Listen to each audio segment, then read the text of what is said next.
Master minds commerce చదవాలనుకునే 10th inter విద్యార్థుల తొలి ఎంపిక. నమస్తే. ఆంధ్రప్రదేశ్ మద్యం కుంభకోణానికి సంబంధించి విచారణలో రోజుకో షాకింగ్ విషయం బయటకు వస్తుంది. ట్విస్టుల మీద ట్విస్టులు కనిపిస్తున్నాయి. చెవిరెడ్డి భాస్కర్ రెడ్డి అలాగే వెంకటేష్ నాయుడు వీళ్ళిద్దరిని అరెస్ట్ చేశారు. రాజకేశ్వరరెడ్డి ఎప్పుడు అరెస్ట్ అయ్యాడు. ఈ కేసులో ప్రముఖ పాత్ర పోషించారు వీళ్ళు. అయితే వీళ్ళకు ఒక మీడియేటర్ ఉన్నాడు. వాళ్ళ ఆదేశాల మేరకు నడుచుకున్నటువంటి ఒక కీలకమైనటువంటి వ్యక్తి ఉన్నాడు. ఈ మద్యం స్కీమ్ను మొదటి నుంచి కూడా ఫాలోఅప్ చేస్తూ వాళ్ళకి సహకరిస్తున్నటువంటి వ్యక్తి ఉన్నాడు. అతన్ని అదుపులోకి తీసుకుని అతని వాంగ్మూలాన్ని రికార్డు చేస్తే సంచలనమైన విషయాలు బయటకు తీసుకొచ్చాడు. కట్టా ప్రణయ్ ప్రకాష్ అతని వాంగ్మూలం ప్రస్తుతం మ్యాజిస్ట్రేట్ ముందు రికార్డ్ చేశారు. ఎలాంటి సంచలన విషయాలు బయటకు వచ్చినాయంటే, మద్యం తయారీ కంపెనీల నుంచి, సరఫరా కంపెనీల నుంచి తీసుకున్నటువంటి ఆ లంచాలు మొత్తం, ఆ ముడుపులు మొత్తం కూడా ఎక్కడ దాచిపెట్టారు, తర్వాత ఏం చేశారు, అన్నీ కూడా పూసగుచ్చినట్టు క్లియర్గా అధికారుల ముందు చెప్పేశాడు, కక్కేశాడు, మొత్తం ఒప్పేసుకున్నటువంటి పరిస్థితి ఉంది. ఆ ప్రణయ్ ప్రకాష్ తన వాంగ్మూలంలో ఏం చెప్పాడంటే, ఏదైతే ఈ ముడుపుల రూపంలో తీసుకున్న డబ్బుల్ని జగన్మోహన్ రెడ్డి గారి తాడేపల్లి ప్యాలెస్ ఉంది కదండి, ఆ ప్యాలెస్కి కూతవేటి దూరంలో అత్యంత సమీపంగా ల్యాండ్ మార్క్ అపార్ట్మెంట్ అనేది ఒకటి ఉంది. ఆ అపార్ట్మెంట్లో 312వ ఫ్లాట్ నెంబర్ని ఆ ఫ్లాట్ని అద్దెకు తీసుకుని ఈ డబ్బులు మొత్తం కూడా అట్టపెట్టిల్లో చేర్చారు. ఆ ఫ్లాట్ని అద్దెకు తీసుకుంది ఇతనే, ప్రణయ్ ప్రకాష్. చెవిరెడ్డి భాస్కర్ రెడ్డి, రాజకేశ్వర రెడ్డి వీళ్ళందరూ, ప్రణయ్ ప్రకాష్ నువ్వు 312వ ఫ్లాట్ నెంబరు అక్కడ అద్దెకు తీసుకో, అద్దెకి తీసుకున్నాక మన వాళ్ళందరూ కూడా వచ్చి నీకు అట్టపెట్టెల్లో డబ్బులన్నీ ఇస్తూ ఉంటారు. ఈ మద్యం కంపెనీల నుంచి వచ్చినటువంటి డబ్బులన్నీ కూడా ఇవి ఆ రూమ్లో భద్రపరచు, జాగ్రత్తగా భద్రపరచు, తర్వాత మేము చెప్పినప్పుడు అవి మేము ఎవరికి ఇవ్వమంటామో అప్పుడు వాళ్ళకు అందజేయని చెప్పి చాలా క్లియర్గా చెప్పారు. అయితే ఈ డబ్బంతా కూడా ఎలక్షన్స్లో 2024 ఆంధ్రప్రదేశ్ ఎన్నికల్లో వైసీపీ అభ్యర్థులకు చేరవేయటం కోసం దాపెట్టారు. అంతకుముందు చాలా స్పష్టంగా రాజకేశ్వర రెడ్డి కూడా తన విచారణలో చెప్పారు. జగన్మోహన్ రెడ్డి ఆదేశాల మేరకే మద్యం కంపెనీల నుంచి మేము కమిషన్లు తీసుకున్నాము. ఎన్నికల్లో మన అభ్యర్థులకి లాభం కలిగే విధంగా, మన పార్టీకి ఫండ్ రూపంలో ఉపయోగపడే విధంగా ఈ డబ్బులు మనం ఉపయోగించాలని చెప్పి జగన్మోహన్ రెడ్డి గారు నాకు చెప్పారంటూ రాజకేశ్వర రెడ్డి కూడా గతంలో విచారణలో ఒప్పేసుకున్నాడు. ఇప్పుడు క్లియర్గా అర్థమవుతుంది. ఆ 312వ ఫ్లాట్ నెంబర్ దగ్గరికి చెవిరెడ్డి భాస్కర్ రెడ్డి గారు కొంతమందిని పంపిస్తూ ఉన్నారు.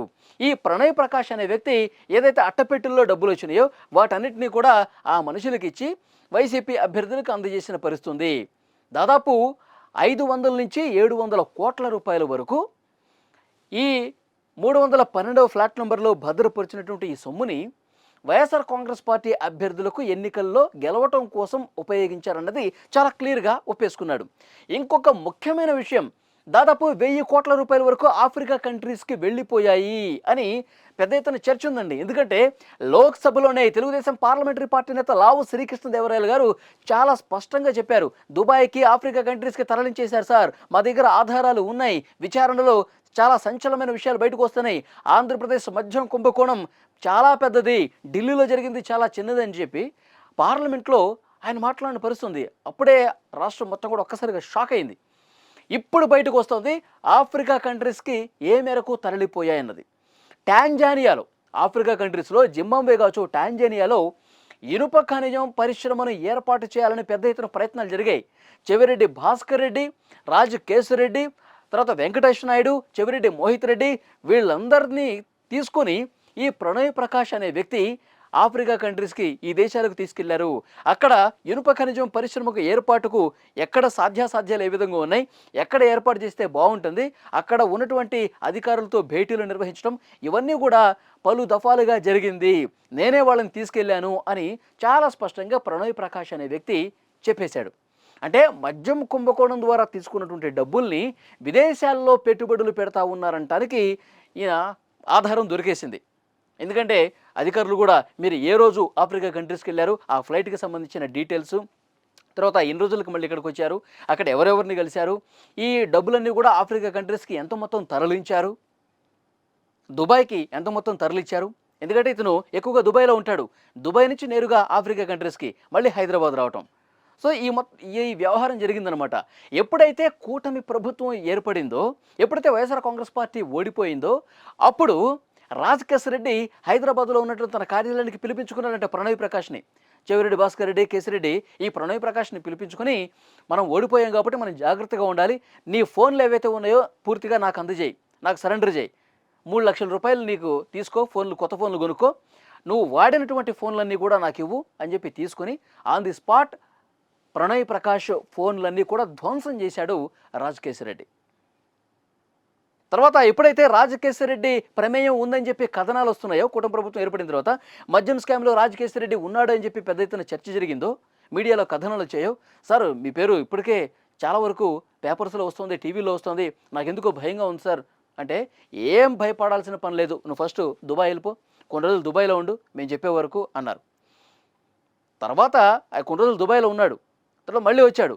మళ్ళీ వెళ్ళిపోదామన్న క్రమంలో ఈ ప్రణయ్ ప్రకాష్కి సిట్ నోటీసులు ఇచ్చింది, విచారణకు పిలిచింది.